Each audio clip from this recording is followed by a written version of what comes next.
नमस्कार। आज आप दोस्तों से चलिए आज हम फिर से लाए हैं देश और दुनिया की तमाम छोटी बड़ी ब्रेकिंग न्यूज। तो खबरों को स्टार्ट करने से पहले एक छोटी सी रिक्वेस्ट है दोस्तों, अगर आप चैनल पर नए आए हैं तो चैनल को सब्सक्राइब कर ले और नोटिफिकेशन को भी ऑन कर ले और साथ में वीडियो को एक लाइक जरूर कर ले और वीडियो को अपने दोस्तों में ज़्यादा से ज़्यादा शेयर कीजिए। तो चलिए बढ़ते हैं खबरों की ओर। इसी बीच पर दोस्तों अगली खबर की ओर कि भारत और चीन के बीच झड़प को लेकर असदुद्दीन ओवैसी ने पीएम मोदी पर बोला बड़ा हमला। कहा हमारी सेना इतनी मजबूत है तो मोदी क्यों नहीं डरे हुए हैं चीन से, चीन के खिलाफ जंग का क्यों नहीं देते हैं आदेश। जी हां दोस्तों, आपको बता दें ये बड़ी खबर सामने निकल कर आई दोस्तों कि भारत और चीन के सैनिकों के बीच अरुणाचल प्रदेश में तवांग इलाके में हुई झड़प को लेकर सियासत शुरू हो गई है। सूत्रों के मुताबिक बीते 9 दिसंबर को दोनों देशों को झड़प हुई थी। इस झड़प में दोनों देशों की जवानों की मामूली कोजटों के लिए ऑल इंडिया मजलिस AMIM के प्रमुख असदुद्दीन ओवैसी ने भारत और चीन के सैनिकों के बीच हुई ताजा झड़प को लेकर प्रधानमंत्री नरेंद्र मोदी पर तीखा हमला किया है। ओवैसी ने कहा है कि पीएम मोदी चीन के नाम लेने से घबराते हैं।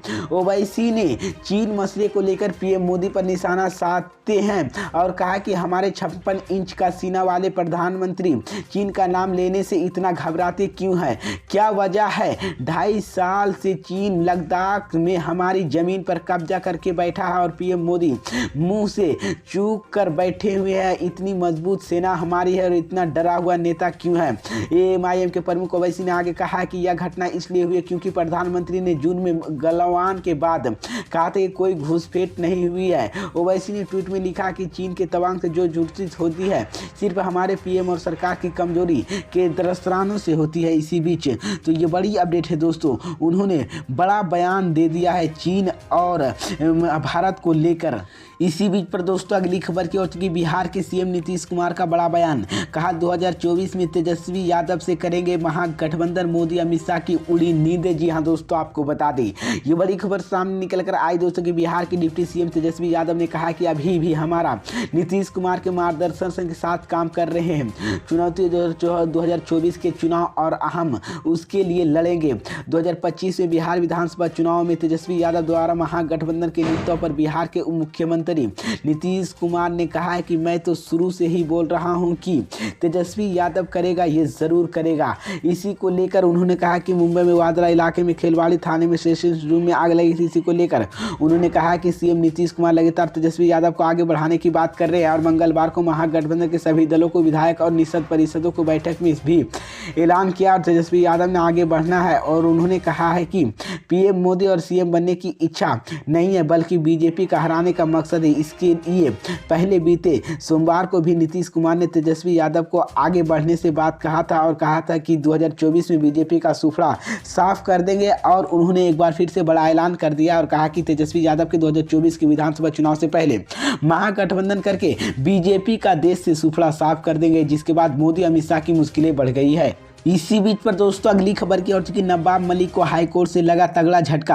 हाईकोर्ट ने जमानत अर्जी पर तत्काल सुनवाई करने से किया इनकार। जी हां दोस्तों, आपको बता दें ये बड़ी खबर सामने निकल कर आई दोस्तों कि एक जमीन के सैंदे जुड़े मामले लैंडिंग से मामले महाराष्ट्र के पूर्व मंत्री नवाब मलिक को बम्बई हाईकोर्ट से बड़ा झटका लगा है।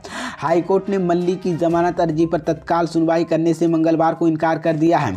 इस सौदे में भांगड़ा गैंग स्टार दाऊद इब्राहिम तथा उसके गुर्गों में भी शामिल पूर्व मंत्री नवाब मलिक के 62 की जमानत अर्जी पर विशेष 30 नवंबर को खारिज कर दी गई थी, जिसके बाद उन्होंने हाईकोर्ट में दरवाजा खटखटाया था, लेकिन जस्टिस AM कार्नी की एकल पीठ की तत्काल सुनवाई से मलिक की आग्रह से खारिज कर दिया और प्रवर्तन निदेशालय ED के 2 सप्ताह से इस अर्जी पर जवाब दाखिल करने का निर्देश दिया। अदालत ने मामले की सुनवाई 6 जनवरी तक स्थगित कर दी और मंगलवार को सुनवाई के दौरान जस्टिस वार्निक मलिक की है। इसी को लेकर बड़ा बयान और आपको बता दें नवाब मलिक को बम्बई हाईकोर्ट से ये तगड़ा झटका लगा है और उन्होंने की मैं आपको बता दें उन्होंने कहा है कि चिकित्सीय आधार पर हवाला देते हुए मामले में त्वरित सुनवाई से मांग करने का आजकल एक चलान बनाई है। और उन्होंने इसी साल फरवरी में गिरफ्तार किया गया था और वो अभी भी न्यायिक हिरासत में ही है। इसी बीच पर दोस्तों अगली खबर की ओर चलिए। अतीक अहमद के परिवार के बीएसपी में शामिल होने पर ओवैसी ने दिया बड़ा बयान। जी हाँ दोस्तों, आपको बता दें ये बड़ी खबर सामने निकल कर आई दोस्तों कि बाहुबली अतीक अहमद के परिवार के एमआईएम को छोड़कर बीएसपी में शामिल होने की खबरें पर असदुद्दीन ओवैसी के पार्टी ने पलटवार किया है। ओवैसी के पार्टी ने अतीक और उसके परिवार को आशावर्दी बताया है और मेयर की सीट पर बाहुबली की पत्नी सहिष्णुता के खिलाफ मजबूत उम्मीदवार खड़ा करने का ऐलान किया है।